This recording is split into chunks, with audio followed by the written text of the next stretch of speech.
Suspend your disbelief, your rational, analytic mind, just for a minute, just for the length of this podcast. What if all I am about to tell you is the truth?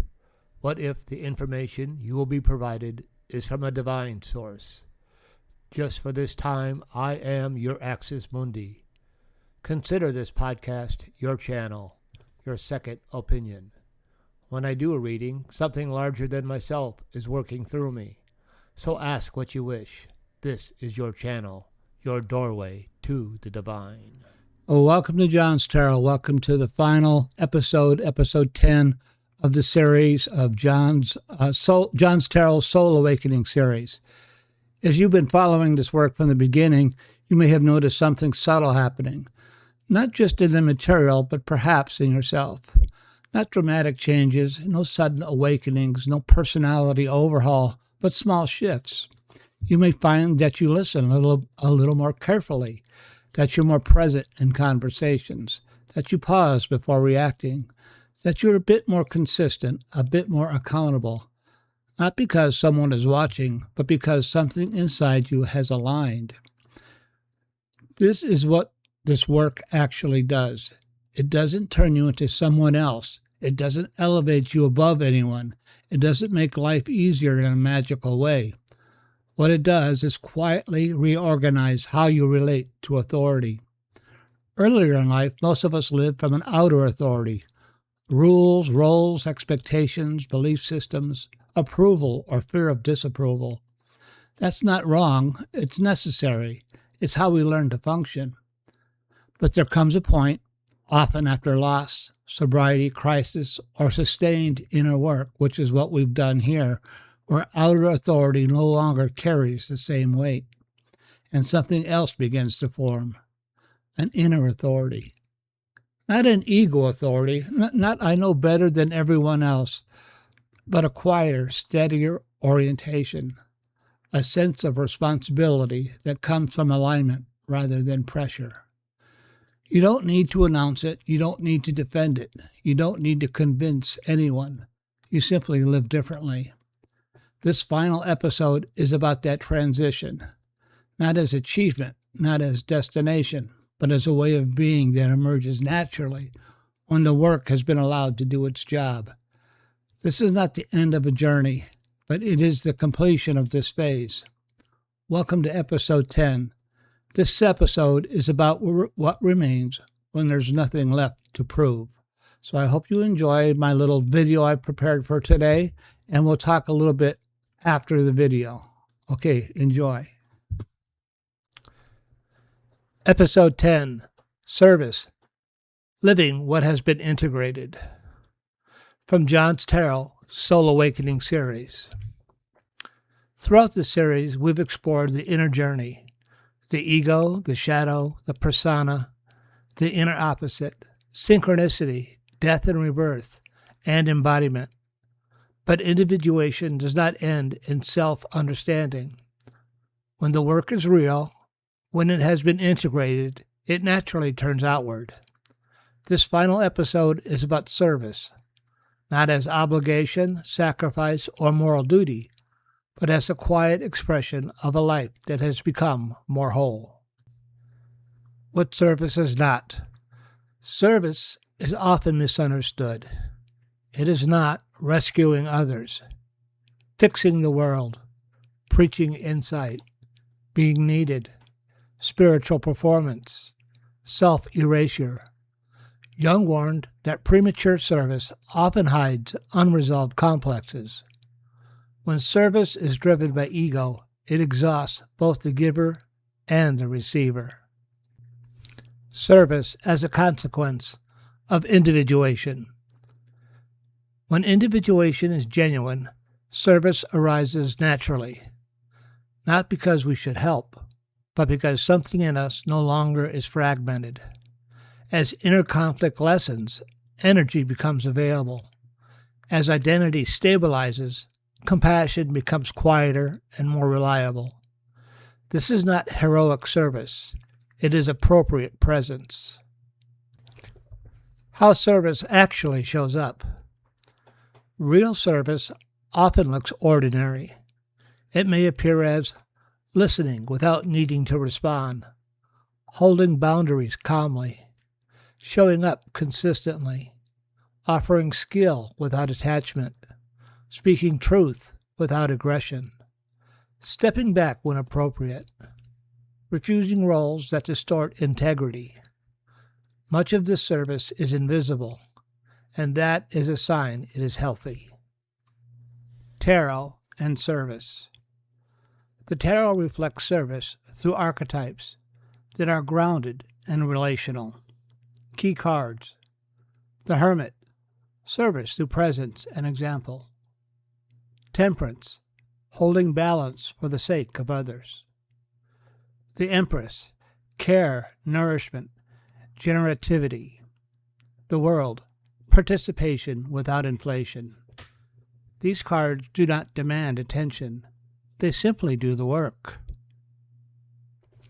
Service, recovery, and responsibility.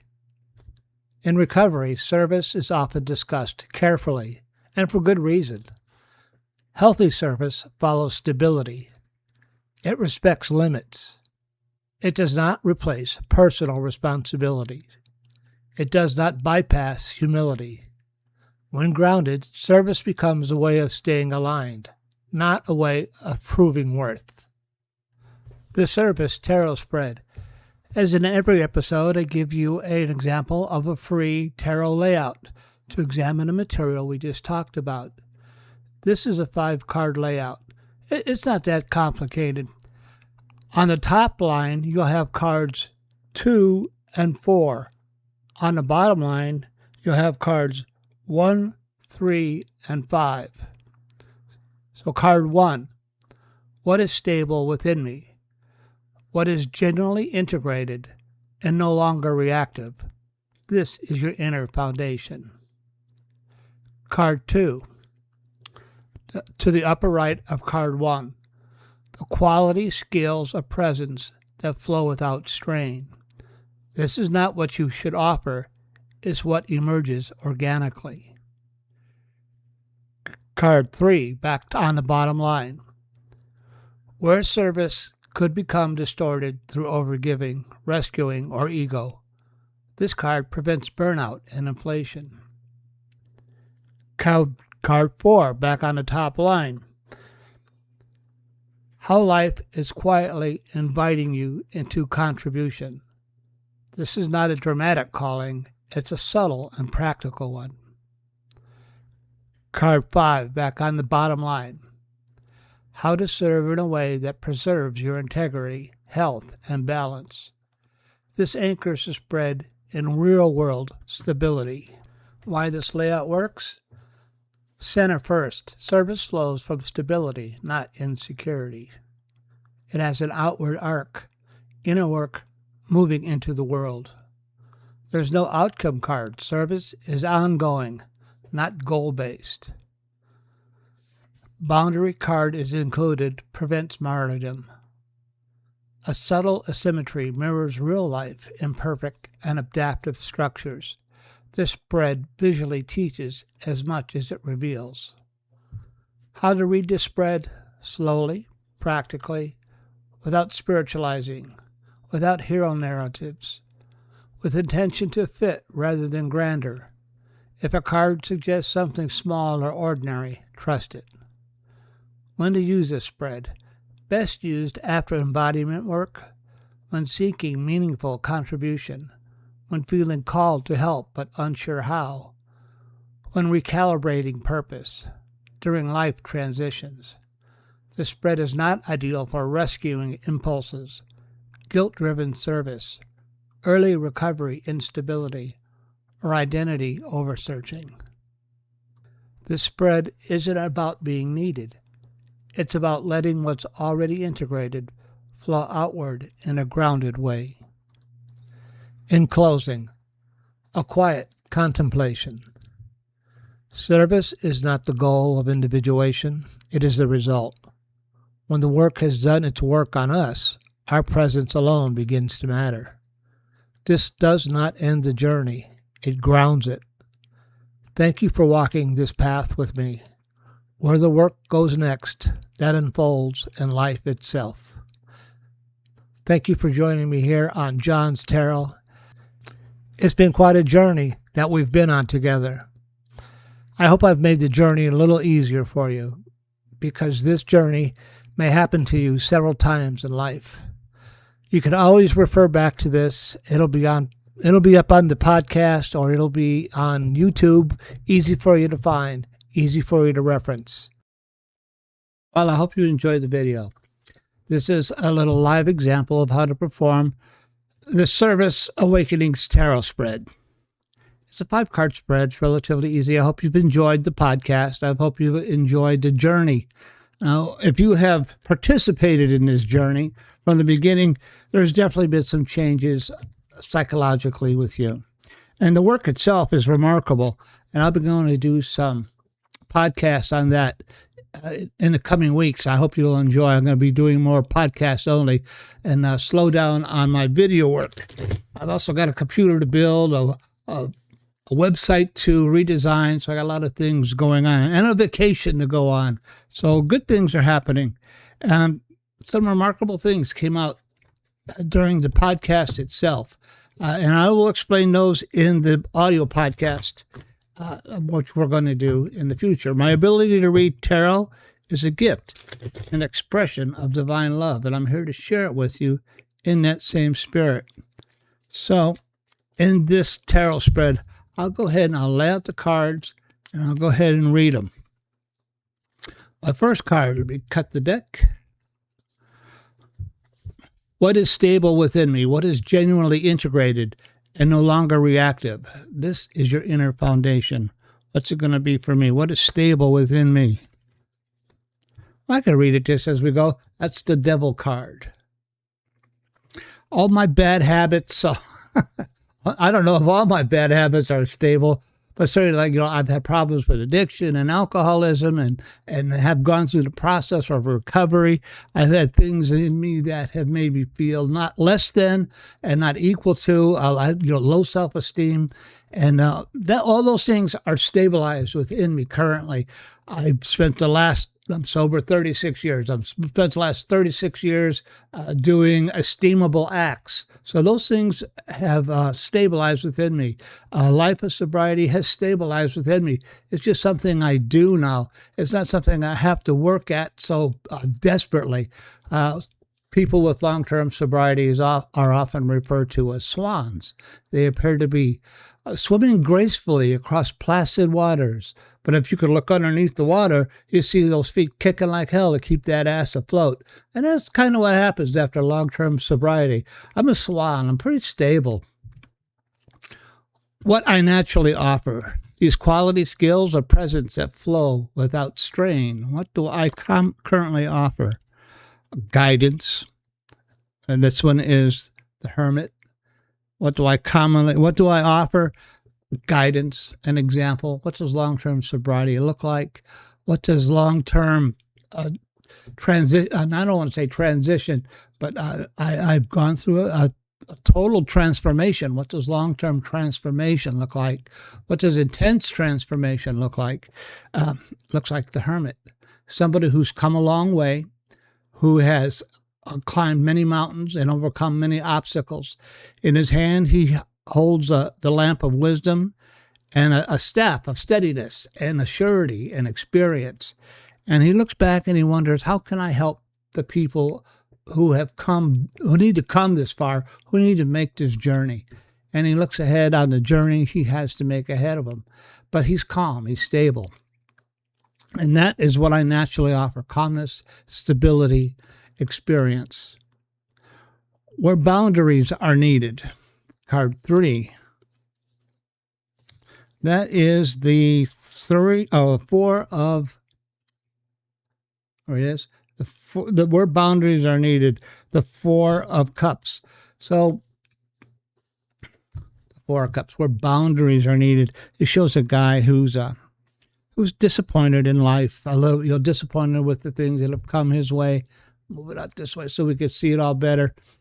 He's a little disappointed. He's like, is that it? Is that all? Is that all there is?